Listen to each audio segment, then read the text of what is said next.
Birdstrike. "I know what a Jubilee is," announced Henry. "It's an engine called Bahamas. I met him at Crewe." "Isn't it a sort of party?" asked Percy. "Thomas and I took some scouts to one once." "That was a jamboree," put in Thomas with a chuckle. "Oh, was it?" said Percy. "Sorry."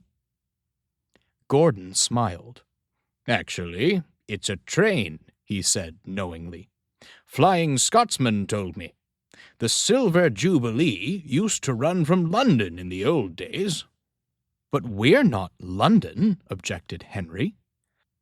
"And if it's a train, why do we need it?" James continued.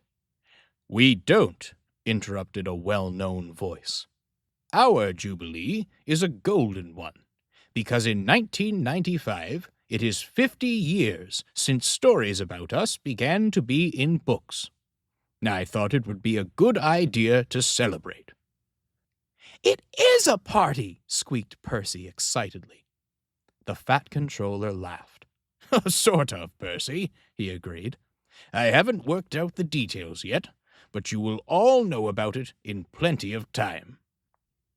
The engines were excited. "Will there be a special train?" Gordon asked the Fat Controller. "Can I pull it, please, sir?"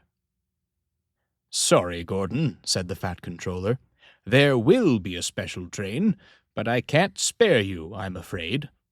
Anyway, haven't you forgotten you had coal and water problems on the other railway?" Gordon had.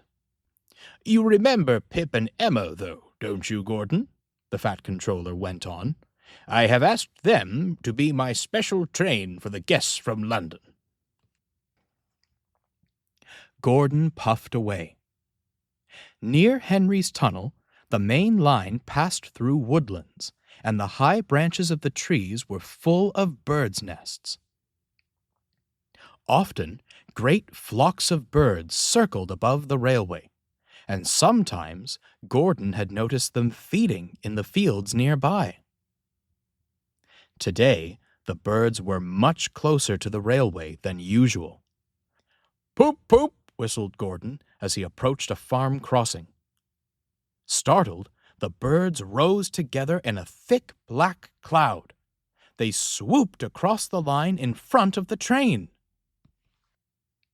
One bird, larger than the others, had been perched on a gatepost beside the line. It flew so close to Gordon that its wings almost brushed his nose. As it did so, there was a bump, and Gordon felt his brakes come on.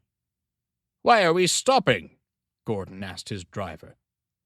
"Perhaps someone has pulled the emergency brake," said the driver. "Don't worry, the guard will come and tell us in a minute." But the guard had no idea what was wrong.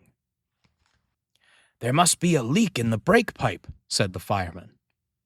He inspected the pipe from one end of the train to the other, but he could find nothing wrong.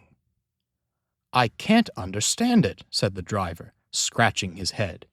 "There's no leak anywhere, yet the brakes are hard on."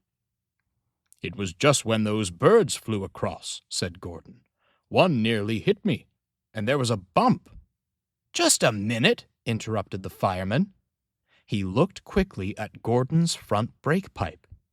"There you are," he said triumphantly. The fireman laughed. "That bird knocked the seal out of your brake pipe," he explained. "Look!" "Well, I'm blessed," said the driver. "I've never heard of a bird strike on a steam engine before." "A crow did it on the Great Western in 1915, chuckled the fireman. "I read about it only last week." Gordon was soon on his way again. The other engines laughed. "Poor old Gordon," they chuckled to each other. "Fancy being stopped by a bird. That's nothing to crow about, is it?"